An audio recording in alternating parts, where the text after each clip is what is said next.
Chapter 51, The Church and the World Church. After this I saw Satan consulting with his angels, and considering what they had gained.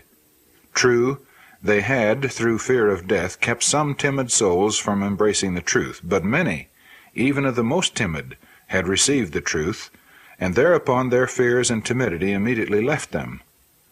As these witnessed the death of their brethren, and beheld their firmness and patience, they knew that God and angels assisted them to endure such sufferings, and they grew bold and fearless.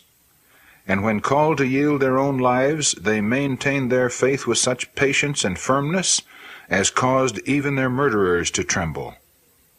Satan and his angels decided that there was a more successful way to destroy souls, one that would be more certain in the end. Although Christians were made to suffer, their steadfastness and the bright hope that cheered them caused the weakest to grow strong and enabled them to approach the rack and the flames undaunted. They imitated the noble bearing of Christ when before his murderers, and by their constancy and the glory of God which rested upon them, they convinced many others of the truth. Satan therefore decided that he must come in a milder form. He had already corrupted the doctrines of the Bible, and traditions which were to ruin millions were taking deep root. Restraining his hate, he decided not to urge on his subjects to such bitter persecution, but lead the church to contend for various traditions instead of for the faith once delivered to the saints.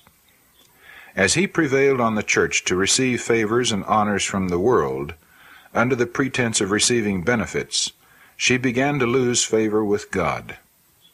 Shunning to declare the straight truths which shut out the lovers of pleasure and friends of the world, she gradually lost her power. The church is not now the separate and peculiar people she was when the fires of persecution were kindled against her. How is the gold become dim?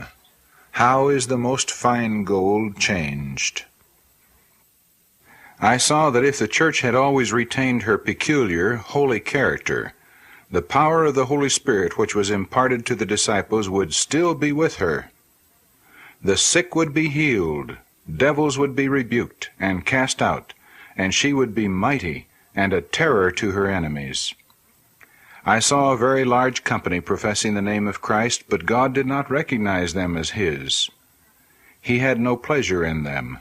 Satan seemed to assume a religious character and was very willing that the people should think they were Christians. He was even anxious that they should believe in Jesus, his crucifixion, and his resurrection. Satan and his angels fully believe all this themselves, and tremble. But if this faith does not provoke to good works, and lead those who profess it to imitate the self-denying life of Christ, Satan is not disturbed. For they merely assume the Christian name, while their hearts are still carnal, and he can use them in his service even better than if they made no profession. Hiding their deformity under the name of Christian, they pass along with their unsanctified natures and their evil passions unsubdued. This gives occasion for the unbeliever to reproach Christ with their imperfections, and cause those who do possess pure and undefiled religion to be brought into disrepute. The ministers preach smooth things to suit carnal professors. They dare not preach Jesus and the cutting truths of the Bible, for if they should, these carnal professors would not remain in the church. But as many of them are wealthy, they must be retained, although they are no more fit to be there than Satan and his angels. This is just as Satan would have it. The religion of Jesus is made to appear popular and honorable in the eyes of the world. The people are told that those who profess religion will be more honored by the world. Such teachings differ very widely from the teachings of Christ. His doctrine and the world could not be at peace. Those who followed him had to renounce the world. These smooth things originated with Satan and his angels.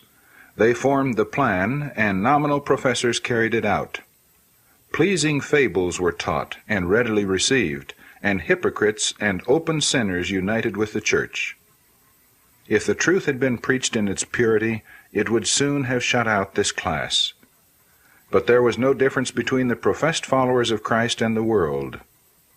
I saw that if the false covering had been torn off from the members of the churches, there would have been revealed such iniquity, vileness, and corruption that the most diffident child of God would have had no hesitancy in calling these professed Christians by their right name, children of their father, the devil. For his works they did. Jesus and all the heavenly host looked with disgust upon the scene. Yet God had a message for the church that was sacred and important.